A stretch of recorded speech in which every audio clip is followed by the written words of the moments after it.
स्वागत है T talk एक बूंद सोच की। टी टॉक एक बूंद सोच की में commentary on Mahabharata by Dr. Satish Mode.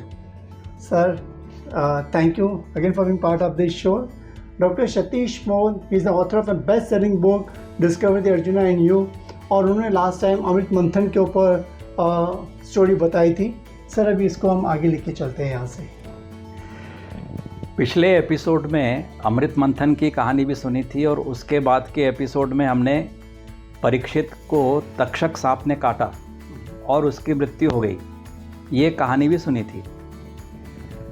Janmejay को किस तरह से उसके पिता की मृत्यु हुई पता नहीं था, लेकिन जब उसको ये पता चला कि किस तरह से तक्षक सांप ने चालबाजी करके उसके पिता की मृत्यु होने दी, तो उसको सभी सर्पों के ऊपर बहुत गुस्सा आया और उसने कहा कि मैं एक ऐसा सर्प यज्ञ करूंगा कि इस दुनिया के सारे सर्प और नाग को जला के भस्म कर दूंगा। तो इसके जन्मेजय के राज्य में बाकी भी जो सलाहकार थे उन्होंने भी कहा कि आपका विचार बड़ा अच्छा है, क्योंकि तक्षक यदि चाहता तो आपके पिताजी जीवित भी रह सकते थे, क्योंकि कश्यप मुनि आ रहे थे और उनके पास विद्या थी कि वो आपके पिताजी को जीवित कर सकते थे। लेकिन उसने छल करके कश्यप मुनि को वापस भेज दिया। तो आपका ये निर्णय उचित है कि हमें सर्प यज्ञ करना चाहिए। तो बहुत सारे जो एक्सपर्ट होते हैं सर्प यज्ञ करने के लिए, उन सबको परीक्षित के बेटे जन्मेजय ने बुलाया और उन्होंने यज्ञ की तैयारी प्रारंभ की। यज्ञ के लिए राज्य के पास में एक अच्छी ज़मीन पसंद की गई और वहाँ पर यज्ञशाला बनाना प्रारंभ हुआ। वहाँ पर जब बना रहे थे तो एक यज्ञशाला बनाने वाला जो एक एक्सपर्ट था, उसने ये कहा कि जन्मेजय महाराज आप ये सब तो कर रहे हैं, लेकिन ये जो जगह जो है, इसकी जो वास्तु है वह ऐसी है कि आपका ये यज्ञ पूरा नहीं हो पाएगा। तो उसने पूछा ऐसा क्या होगा? तो उसने कहा मुझे ऐसा आभास होता है कि जब अपना यज्ञ चल रहा होगा कोई व्यक्ति आएगा और इस यज्ञ को रुकवा देगा। तो सभी सलाहकारों ने कहा और जन्मेजय ने भी कहा कि हम ऐसा होने नहीं देंगे, हम किसी को यज्ञशाला में आने ही नहीं देंगे, तो अपना यज्ञ पूरा हो जाएगा। तो ये सब चर्चा होने के बाद में यज्ञ प्रारंभ हुआ और सभी पुरोहितों ने मंत्र पढ़ना प्रारंभ किए और धीरे धीरे अग्नि की ज्वाला बहुत तेज होती गई। और जब वो सर्प मंत्र पढ़ते थे तो पूरी दुनिया से एक एक तरह के विषैले सांप आकर के उस यज्ञ की ज्वाला में गिरते थे और जल के भस्म हो जाते थे। 1, 2, 100, 200 सैकड़ों सांप ऐसे आकर के उसमें जल रहे थे और मर रहे थे। अब धीरे धीरे उसकी आँच, जो राजाओं के, जो नागों के जो राजा थे वासुकी, उनके पास भी ये आँच पहुंची। तो उन्होंने कहा कि ये तो मैं भी जल के भस्म हो जाऊंगा, इसमें मैंने तो कुछ किया नहीं, लेकिन मेरी माँ कद्रू का ये शाप है और कि सब नाग जल के भस्म हो जाएंगे, तो मेरे पास भी आँच आ रही है। तो उसकी बहन जरात्कारु जो थी उसने कहा कि आपको तो पता है कि हमको बताया था कि जरात्कारु ऋषि और जरात्कारु जो मैं हूँ, हमारा जो बच्चा आस्तिक है वह इस यज्ञ को रुकवा सकता है, तो क्यों नहीं हम उसको भेजते हैं यज्ञ को रुकवाने के लिए। तो जो नाग वासुकी है उसने अपनी बहन के बेटे आस्तिक को बुलाया और उसको पूरी कहानी सुनाई कि किस तरह से ये सब घटनाएं हुई थी और उसकी माँ ने कैसे श्राप दिया था कि सभी नाग भस्म हो जाएंगे, लेकिन ये भी बताया था कि तुम जाकर के उस यज्ञ को रुकवा सकते हो। तो आस्तिक ने कहा ठीक है, यदि आप चाहते हैं कि मैं जाकर के यज्ञ रुकवाऊँ तो मैं जाता हूँ, और वो यज्ञ रुकवाने के लिए वहाँ से निकल गया। धीरे धीरे उस यज्ञ की जो आँच है वह तक्षक के पास भी पहुँची। तो उस तक्षक ने कहा कि ये तो मुझको ही भस्म करने के लिए यज्ञ हो रहा है, तो मुझे तो अपनी जान बचानी है। तो उसने कहा मेरी जान कौन बचा सकता है? तो उसने कहा इंद्रदेव मेरी जान बचा सकते हैं। तो वो भागता हुआ इंद्र के पास गया और उसने कहा कि देखिए इतना बड़ा यज्ञ हो रहा है। उसने इंद्र की बड़ी तारीफ़ की। किसी भी व्यक्ति की बड़ी तारीफ़ करो तो बड़ा प्रसन्न हो जाता है। तो उसने इंद्र की बड़ी तारीफ़ की और कहा कि आप ही सबको बचा सकते हैं, मुझे भी बचाओ। तो इंद्र भी बड़ा प्रसन्न हो गया। उसने कहा ठीक है, तुम मेरे महल में आ जाओ, मैं तुमको देखता हूँ कौन मारता है और तुमको बचा लूँगा मैं। तो तक्षक जो है वो इंद्र के महल में छुप गया और इधर यज्ञ चल रहा था और एक एक करके बहुत सारे विषैले भयानक सर्प नाग सब आकर के उसमें जल रहे थे, वहाँ पर भस्म हो रहे थे। यज्ञ चलते चलते कुछ समय हो गया, तब तक वहाँ पर आस्तिक भी आ पहुँचा और आस्तिक ने कहा कि मुझको इस यज्ञशाला में प्रवेश करने दो। लेकिन द्वारपाल को तो यह पूरा इंस्ट्रक्शन था कि किसी को भी यज्ञशाला में आना नहीं देना है। आस्तिक तो एक छोटा बालक ही था। उसने कहा मैं तो छोटा बच्चा हूँ, मैं जाकर के क्या करने वाला हूँ, आप मुझे जाने दें अंदर। तो फिर भी उसको नहीं जाने दिया। तो उसने भी वही अपनी एक ओल्ड ट्रिक अपनाई। उसने वहाँ खड़े होकर के राजा जन्मेजय और उनके कुल की तारीफ़ करना शुरू किया कि आप तो महान है, महानतम है, महापुरुष है और आपके बराबर कोई नहीं है। ऐसे बड़े ज़ोर ज़ोर से उनकी स्तुति करने लगे। तो जब इस तरह से वो ज़ोर ज़ोर से राजा जन्मेजय की तारीफ़ कर रहा था तो राजा जन्मेजय को भी वो सुनाई दिया कि ये कोई आया है और मेरी बहुत तारीफ़ कर रहा है। तो उसने द्वारपाल से कहा कि ये तो बच्चा है, इसको अंदर आने दो।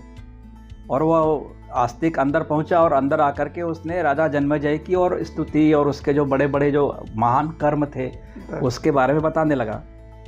तो जन्मेजय बहुत खुश हो गया। लेकिन उसके पहले कि वो उसको कोई बोले कि तुम कुछ भी मुझसे वर मांग लो, उसने अपने सलाहकारों से पूछा कि ये छोटा बालक है, इतनी तारीफ़ कर रहा है, इसको कुछ वर देना चाहिए क्या।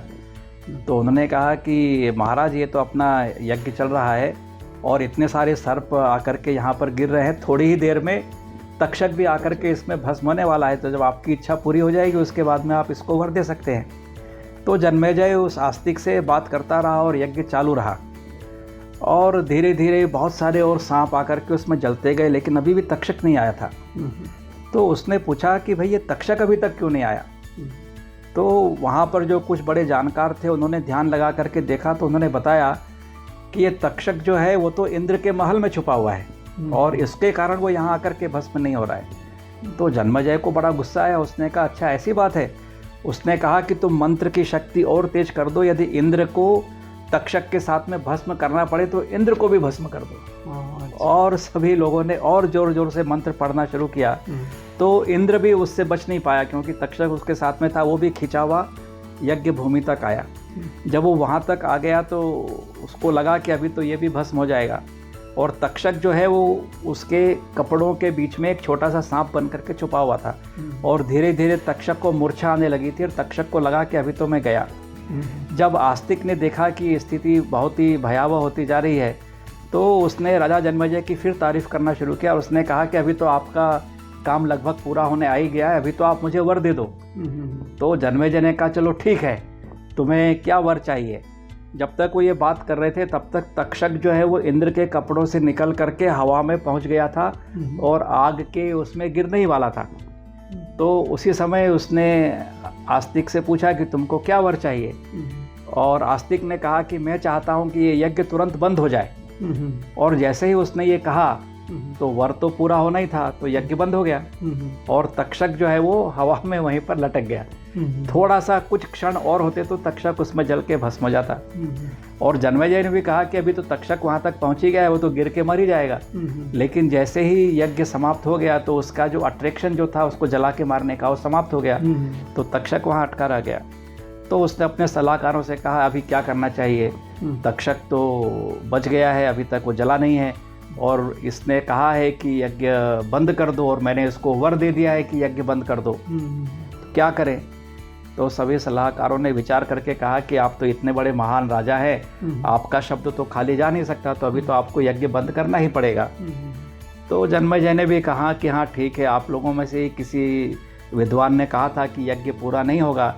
ठीक है, तक्षक बच गया लेकिन फिर भी बहुत सारे सर्प तो खत्म हो गए। पूरे धरती को मैंने बहुत सारे विषैले नागों से मुक्त कर दिया है। तो ऐसा करके यज्ञ समाप्त हुआ और इसकी चर्चा तो बहुत जगह थी कि ये कितना बड़ा यज्ञ होने वाला है। तो कृष्ण देवपायन, जिनको कि हम वेदव्यास के नाम से जानते हैं, जिन्होंने महाभारत लिखी है, उन्होंने भी इसके बारे में सुना था कि ये इतना बड़ा यज्ञ हो रहा है। तो वो भी वहाँ पर द्वार पर पहुँचे तो राजा को मालूम चला कि कृष्ण देवपायन जो उसके ग्रेट ग्रैंडफादर थे वो आए हुए हैं। तो वो उठ करके उनको लेने के लिए दरवाजे पर गया, उनका पूरा आदर सत्कार से ला करके उनको सिंहासन पर बैठाया और पूछा आपसे कि आप यहाँ पर क्यों आए हैं। तो कृष्ण देवपायन जो व्यास मुनि हैं उन्होंने कहा कि मैंने सुना था कि तुम इतना बड़ा यज्ञ कर रहे हो, वही देखने के लिए मैं यहाँ पर आया था। तो यज्ञ पूरा समाप्त हो गया, उसकी पूरी व्यवस्था वहाँ पर ख़त्म हो गई। तो जन्मेजय कृष्ण देवपायन दोनों के बीच में बातें होने लगी।